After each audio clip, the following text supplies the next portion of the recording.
കർഷകർ നേരിടുന്ന ഏറ്റവും വലിയ പ്രശ്നം എന്ന് പറയുന്നത് അതിനുള്ള ജോലിക്കാരെ കിട്ടുന്നില്ല എന്നുള്ളത് അല്ലെ. പക്ഷെ അതിനൊക്കെ നമുക്ക് മറികടക്കാനായിട്ട് ഇഫ്കോ ഇപ്പൊ ഒരു സംഭവം കൊണ്ടുവന്നിട്ടുണ്ട്. ഒരു ഏക്കർ സ്ഥലത്തൊക്കെ ഒരു 5 മിനിറ്റ് കൊണ്ട് സ്പ്രേ ചെയ്ത് തീർക്കുക എന്ന് പറഞ്ഞു കഴിഞ്ഞാല് അടിപൊളിയല്ലേ അല്ലെ. ഇഫ്കോന്റെ പ്രൊഡക്റ്റ് വെച്ചിട്ടുള്ള കൃഷിയാണ് ഇവർ ചെയ്തിരിക്കണേ. അപ്പൊ ഇവിടെയുള്ള കർഷകരെ ഒന്ന് പരിചയപ്പെട്ട് കാര്യങ്ങളൊക്കെ ഒന്ന് ചോദിച്ചു മനസ്സിലാക്കാലോ അല്ലെ.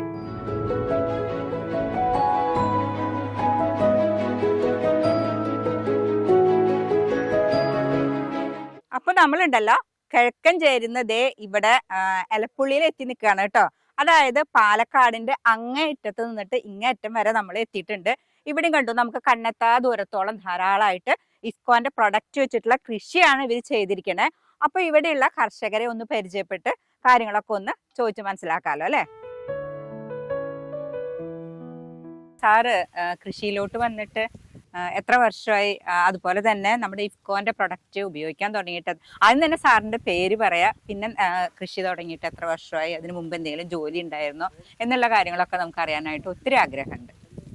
ഇവർ സതീശനാണ്. സതീശൻ, പിന്നെ അത് പാലക്കാട് ജില്ല എലപ്പുള്ളി പഞ്ചായത്ത് ചേരുങ്കാട് പാഠശാല സമിതിയിലാണ് കൃഷിയുള്ളത്. ഞാൻ കൃഷിയിലേക്ക് വന്നു പറഞ്ഞാൽ പാരമ്പര്യമായിട്ട് കൃഷിയാണ്. വീട്ടിൽ മുത്തശ്ശന്മാർ കാലം തൊട്ടേ കൃഷിയാണ്. കുടുംബത്തിൽ എൻ്റെ മക്കളെ ജോലിക്ക് പോയിട്ടില്ല, ഞങ്ങളാരും ജോലിക്ക് പോയിട്ടില്ല. പാരമ്പര്യമായിട്ട് കൃഷിയിൽ മാത്രം നിൽക്കുന്നുണ്ട്. ഇപ്പോൾ കാലം മാറിയതുകൊണ്ട് കുട്ടികളൊക്കെ നല്ല വിദ്യാഭ്യാസം കൊടുത്തിട്ട് അവർക്ക് IT ടെക്കുകളൊക്കെ ആയിട്ട് നടക്കുകയാണ്. പിന്നെ ഞാൻ ഒരു 15 വർഷം മുമ്പ് വരെ കൃഷിയിലേക്ക് അത്ര കാര്യമായി ശ്രദ്ധിച്ചിട്ടില്ല. കുറച്ച് രാഷ്ട്രീയം, പിന്നെ ഇവിടുത്തെ എലപ്പുള്ളി ബാങ്ക് ഡയറക്ടർ, പിന്നെ പാലക്കാട് ജില്ലാ ബാങ്കിൻ്റെ ഡയറക്ടറും പിന്നീട് എൻ്റെ പ്രസിഡൻറ്റുമായിട്ട് ഉണ്ടായിരുന്നു. പിന്നെ വീട്ടിൽ കൃഷി നോക്കാനുണ്ടായിരുന്ന കാരണവന്മാരൊക്കെ മരണപ്പെട്ടതിൻ്റെ അടിസ്ഥാനത്തിൽ പിന്നെ നോക്കാൻ ആളില്ലാതെ വന്നപ്പോഴാണ് നമ്മൾ കൃഷിയിലേക്ക് വന്നത്. അതിനുശേഷം ഇപ്പോൾ ഫുൾ ടൈം കൃഷിയാണ്, മറ്റ് ആക്ടിവിറ്റീസ് ഒന്നുമില്ല.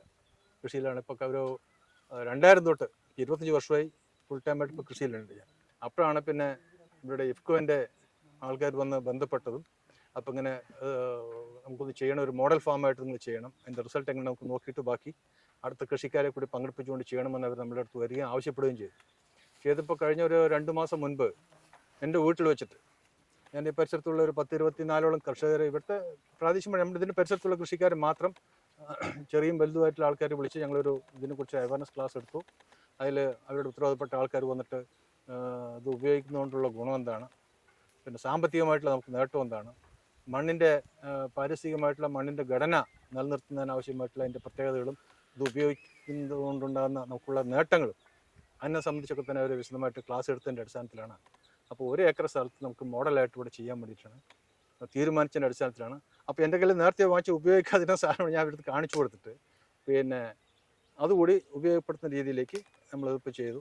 അപ്പോൾ ചെയ്ത ഇടത്തിൽ പിന്നെ അവർ ആ വിത്ത് ഞാൻ വാർത്ത വിതയ്ക്കുന്ന സമയത്ത് വിത്ത് മുളപ്പിക്കുമ്പോൾ തന്നെ അവരാൾ വന്ന് പിന്നെ DAP ഈ സാധനം നാനോ DAP ആണ്, 1 കിലോന് 5 ml എന്ന തോതിലാണ്. അത് ഞാൻ ഒരു വിത്ത് ആവശ്യമുള്ള വിത്ത് എടുത്ത് തന്നെ 5 പിന്നെ 1 കിലോന് 5 മില്ലി എന്ന തോതിലുള്ള അളവിനെടുത്ത് അതിട്ട് വിത്ത് മുളപ്പിച്ചപ്പോൾ 24 മണിക്കൂർ വെള്ളത്തിലിട്ട് വെച്ചു. അത് കഴിഞ്ഞ് ചാക്കിൽ വാരി വെച്ച് അതിന് നെക്സ്റ്റ് ഡേ ആണ് എടുത്തത്. നല്ല ആരോഗ്യമുള്ള മുളകളായിരുന്നു. അപ്പൊ പണ്ടും ചെയ്തതിനേക്കാളും വ്യത്യാസമായിട്ട് നാനോ DAPയുടെ ഇത് ഉപയോഗിച്ച് വിത്ത് പാകിയപ്പോ നല്ല കരുത്തുള്ളതിന്റെ വേറൊരു വ്യത്യാസം എന്ന് വെച്ചാൽ നമ്മള് സാധാരണ വിത്ത് വെള്ളത്തിൽ കൊട്ടി മുളയ്ക്കുമ്പോൾ എല്ലാ വിത്തും മുളക്കില്ല. പക്ഷെ ഇതില് ഈ ലൈൻ മിക്സ് ചെയ്തപ്പോ 100% മുള വന്ന മുള മുഴുവൻ നല്ല ആരോഗ്യമുള്ള മുളയായിരുന്നു. അപ്പൊ അത് കണ്ടപ്പോൾ എന്റെ മനസ്സിലേക്ക് ഒരു കോൺഫിഡന്റ് ആയി. അങ്ങനെയാണ് പിന്നെ ഞാൻ ഈ കണ്ടത്തുള്ളത് ആ വിത്ത് ഉപയോഗിച്ചത്. അപ്പൊ അവർ പറഞ്ഞ അടിവളം നമ്മൾ ഫാക്ട് എംബോസ് കൊടുക്കണം, സാധാരണ കൊടുക്കണം പറഞ്ഞു. ഞാനത് കൊടുത്തു. അത് കൊടുത്തതിന് ശേഷം ആ ഒരു ടൈം ഗ്യാപ്പ് നോക്കിയിട്ടാണ് ഇവർ ആദ്യം വന്നിട്ട് പിന്നെ നാനോ യൂറിയും പിന്നെ DAPയും കൂടി മിക്സ് ചെയ്ത് ആദ്യം ഒരു ഡോസ് കൊടുത്തു, സ്പ്രേ ചെയ്ത് കൊടുത്തു. സ്പ്രേ ചെയ്ത് കൊടുത്തിട്ട് വീണ്ടും അതിന്റെ ആ ഗ്യാപ്പ് വരുന്ന സമയത്ത് അവർ വന്നു. അതിന്റെ പ്രമോദ് പറഞ്ഞിട്ട് ഇവരാണ് ഇവിടെ വന്നത്. ഫീൽഡ് ഓഫീസർ, എനിക്ക് ഡെസ്റ്റിനേഷൻ ഒന്നും അറിയില്ല. ഇവിടുത്തെ ഫീൽഡ് ഓഫീസർ അയാൾ ഇടയ്ക്ക് വരെ എന്നെ വിളിക്കും, കാര്യങ്ങളൊക്കെ ചോദിക്കാറുണ്ട്, അന്വേഷിക്കാറുണ്ട്. അപ്പോൾ വന്ന് ഞങ്ങൾ ആദ്യം ഇത് കൊടുത്തു. അപ്പോൾ കൊടുത്തപ്പോൾ എനിക്ക് പെട്ടെന്ന് ഇതിൻ്റെ റിസൾട്ട് പ്രകടമായി കാണാൻ പറ്റിയില്ല. അപ്പോൾ മറ്റുള്ള കൃഷിക്കാർക്ക് യൂറിയ ക്രിസ്റ്റൽ വാങ്ങിച്ച് അപ്ലൈ ചെയ്തു, അതിൻ്റെ കണ്ണുകളൊക്കെ പച്ചപ്പ് കുറച്ച് കൂടി ഗ്രോത്തും ഉണ്ട്. പക്ഷേ എനിക്ക് ആ ഒരു വ്യത്യാസം വന്നില്ല. അപ്പോൾ ഞാൻ മനസ്സുകൊണ്ട് ആശങ്കപ്പെട്ടെങ്കിലും പിന്നീട് അത് ഗ്രാജുവലായിട്ട് മാറ്റം വന്നു. അപ്പോൾ മണ്ണിൻ്റെ ഘടനയിലെ ഈ പൊട്ടാഷിൻ്റെ കുറവ് കൊണ്ടും അല്പം ഓലകരിച്ചിൽ വന്നത്.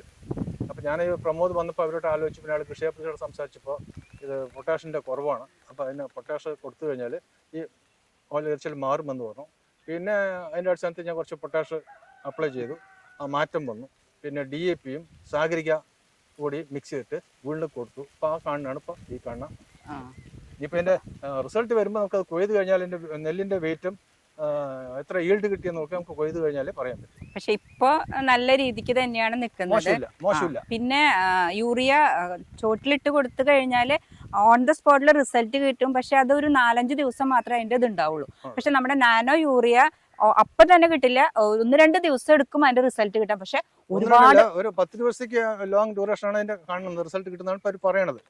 ഒരു 10 ദിവസത്തേക്ക് അതിന്റെ എഫക്ട് അല്ല കാണാൻ കുറച്ച് ദിവസം, പക്ഷെ അതിന്റെ ആ റിസൾട്ട് എന്നും നിലനിൽക്കും, ഒരുപാട് നാളെ നിലനിൽക്കും. മറ്റേതെന്ന് പറഞ്ഞാൽ അപ്പൊ വേഗം കാണിക്കും, പക്ഷെ അപ്പൊ തന്നെ അത് പോയി. പക്ഷെ അതും നമുക്ക് എപ്പോഴും യൂസ് ചെയ്യാൻ പറ്റില്ലല്ലോ, കാരണം നമ്മുടെ മണ്ണിൽ ഒരുപാട് വളങ്ങൾ ചേർത്ത് കഴിഞ്ഞാൽ മണ്ണിന്റെ pH തന്നെ വ്യത്യാസം വരും. പക്ഷെ അതിന്ന് വ്യത്യാസമായിട്ട് നമുക്ക് ഇത് നേരിട്ട് സ്പ്രേ ചെയ്യണത് മൂലം ഒരുപാട് ഗുണങ്ങളുണ്ട്. അതാണ് ഇപ്പൊ ഇത് ഇങ്ങനെ ആക്കിയിരിക്കുന്നത്. പിന്നെ നിങ്ങൾക്ക് വെള്ളത്തിനൊക്കെ എങ്ങനെയാണ് ഇവിടെ? ഞങ്ങളിത് ചിറ്റൂർ പുഴ വെള്ളമാണ്, പറമ്പിക്കുളവാളിയാർ വെള്ളമാണ് നമ്മളിവിടെ ഉപയോഗിക്കുന്നത്.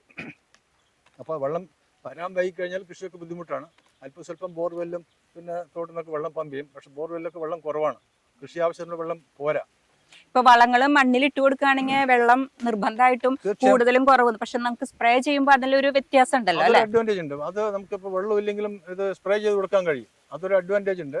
പക്ഷെ ഇത് ഞങ്ങൾക്കുള്ള മാനസികമായിട്ടുള്ളൊരു അവസ്ഥ എന്താ വെച്ചാൽ, ഞങ്ങൾ ഓർമ്മ വെച്ചാൽ നാളെ മുതൽ കണ്ട് ശീലിച്ചു വന്നത് പരമ്പരാഗതമായിട്ട് ഉപയോഗിച്ച മറ്റു വളങ്ങളാണ്. പക്ഷെ പണ്ട് കാലത്ത് നമുക്ക് ഫോണോ മറ്റോ സൗകര്യങ്ങളോ ഒന്നും ഉണ്ടായിരുന്നില്ല. പക്ഷെ ഇപ്പൊ ഫോൺ ഇല്ലാത്ത ഒരു അവസ്ഥയെ പറ്റി ചിന്തിക്കാൻ പറ്റില്ല. അതുപോലെ തന്നെയാണ് ഈ നാനോ ടെക്നോളജിയും. തീർച്ചയായിട്ടും സാർക്ക് നല്ലൊരു റിസൾട്ട് തന്നെ കിട്ടും. ഇത് കൊയ്ത് കഴിയുമ്പോൾ ഞങ്ങൾ ഒന്നും കൂടെ വരാം. അപ്പൊ നിങ്ങൾക്ക് ആ ഉണ്ടായ ആ ഒരു റിസൾട്ട് തീർച്ചയായിട്ടും എല്ലാവരായിട്ടും ഒന്ന് ഷെയർ ചെയ്യണം, ഇതാക്കണം. എന്ത് തന്നെയാണെന്നുണ്ടെങ്കിലും ഇങ്ങനെ ഒരു ടെക്നോളജി വന്നു, അത് സ്വയം പരീക്ഷിക്കാനായിട്ട് തയ്യാറായ ഒരു മനസ്സുണ്ടല്ലോ, അതിന് ഞങ്ങൾക്കിപ്പോ പ്രായോഗികമായിട്ട് ബുദ്ധിമുട്ട് വന്നെന്താ വെച്ചാൽ കഴിഞ്ഞ 2-3 തവണയൊക്കെ വളം കൊടുക്കേണ്ട സമയത്ത് യൂറിയ കിട്ടാനില്ല, ഭയങ്കര ബുദ്ധിമുട്ട് വന്നു. അപ്പൊ അത് ഇനിയിപ്പോ ഇത്തരം കാര്യങ്ങൾ വരികയാണെന്ന് വെച്ചാൽ ഗവൺമെന്റിനും സാമ്പത്തികമായിട്ട് മെച്ചമാണെന്നാണ് മനസ്സിലാക്കുന്നത്. സബ്സിഡി ഒക്കെ കൂടുതൽ അതിന് കൊടുക്കേണ്ടി വരുന്നുണ്ട്. അപ്പൊ അതുകൊണ്ടാണ് നമുക്ക് ലഭ്യത കുറയുന്നത്. അപ്പൊ നമുക്ക് സമയത്തിന് വളം കൊടുക്കാതിരുന്ന പിന്നെ കൃഷിയായിട്ട് കാര്യമില്ല. ഞങ്ങൾ ഇവിടുത്തെ കൃഷിക്കാരെന്ന് വെച്ചാൽ 99% ആളുകളും ഇതിനെ മാത്രം ഡിപ്പെൻഡ് ചെയ്തുകൊണ്ട് ജീവിക്കുന്നവരാണ്. അപ്പൊ ഈ കൃഷിയിൽ എന്തെങ്കിലും ഏറ്റക്കുറച്ചിൽ വന്നാൽ ഞങ്ങളുടെ ജീവിതത്തെ തന്നെ നേരിട്ട് ബാധിക്കും. അപ്പൊ അതിനുകൂടി ഒരു പ്രതിവിധി എന്ന നിലയ്ക്കാണ് ഞങ്ങൾ ഇത് പരീക്ഷണത്തിലേക്ക്. തീർച്ചയായിട്ടും ഇത് ഒത്തിരി പേര് പരീക്ഷിച്ച് വിജയിച്ചിട്ടുള്ള ഒരു കാര്യമാണ്. അപ്പോൾ സാർക്കും അത് അതേപോലെ തന്നെ ഉണ്ടാവും. അപ്പോൾ ഞങ്ങളോട് ഇത്രയും നേരം, സാറിന്റെ പേര് സതീശൻ. ഓക്കെ. അപ്പോൾ സാറ് നമ്മളോട് ഇത്രയും നേരം സഹകരിച്ചതിന് ഒരുപാട് നന്ദി. കർഷകർ നേരിടുന്ന ഏറ്റവും വലിയ പ്രശ്നം എന്ന് പറയുന്നത് അതിനുള്ള ജോലിക്കാരെ കിട്ടുന്നില്ല എന്നുള്ളത് അല്ലേ? അതുപോലെ തന്നെ ലേബർ ചാർജ് അത് ഒത്തിരി അധികമാണ്. പക്ഷെ അതിനൊക്കെ നമുക്ക് മറികടക്കാനായിട്ട് ഇഫ്കോ ഇപ്പോൾ ഒരു സംഭവം കൊണ്ടുവന്നിട്ടുണ്ട്. അത് മറ്റൊന്നല്ല, ഡ്രോണാണ്. അതായത് 17ഓളം ഡ്രോണുകൾ ഇപ്പോൾ നമുക്ക് വേണ്ടിയിട്ട് കൊണ്ടുവന്നിട്ടുണ്ട്. അപ്പം അത് കേരളത്തിൽ എല്ലായിടത്തും അത് നമുക്ക് അതിൻ്റെ ഒരു സൗകര്യം നമുക്ക് കിട്ടുന്നതാണ്. ഇതിൻ്റെ ഗുണം എല്ലാവർക്കും അറിയാലോ അല്ലേ? അതായത് 1 ഏക്കർ സ്ഥലത്തൊക്കെ ഒരു 5 മിനിറ്റ് കൊണ്ട് സ്പ്രേ ചെയ്ത് തീർക്കുക എന്ന് പറഞ്ഞു കഴിഞ്ഞാൽ അടിപൊളിയല്ലേ അല്ലേ? അതുമാത്രമല്ല, ഇതിന് വേണ്ടിയിട്ട് ട്രെയിനിങ് കൊടുക്കുന്നുണ്ട്.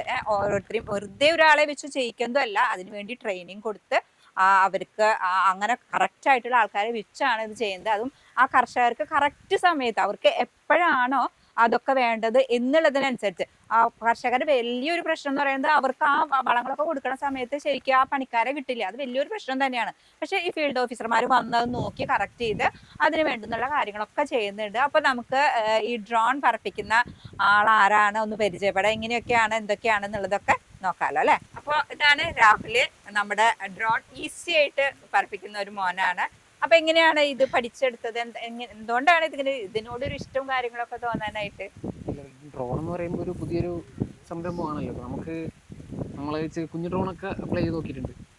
നമുക്ക് അതിനോട് താല്പര്യം, അത് ചെയ്യാന്നുള്ളതിൽ ഇങ്ങനെ ഇഫ്കോ ആയിട്ട് സംസാരിച്ച് അങ്ങനെ നമ്മൾ അതിൻ്റെ കാര്യങ്ങളൊക്കെ നോക്കി.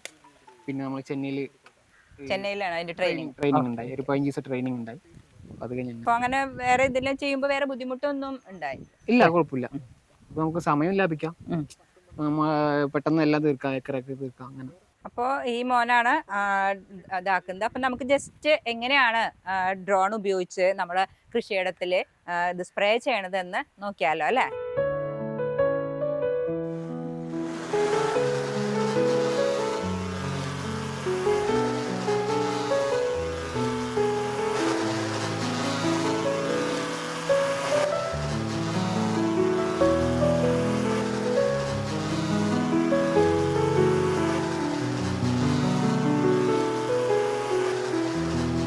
അപ്പൊ നമ്മൾ ഈ ഒരു കർഷകനെയും പരിചയപ്പെട്ടു. അദ്ദേഹം പറഞ്ഞതൊക്കെ മനസ്സിലായല്ലോ അല്ലെ? അപ്പൊ തീർച്ചയായിട്ടും നമ്മൾ വീണ്ടും ഇതുപോലെയുള്ള നല്ല നല്ല വീഡിയോസ് ആയിട്ട് ഉടനെ തന്നെ വരുന്നതായിരിക്കും കേട്ടോ.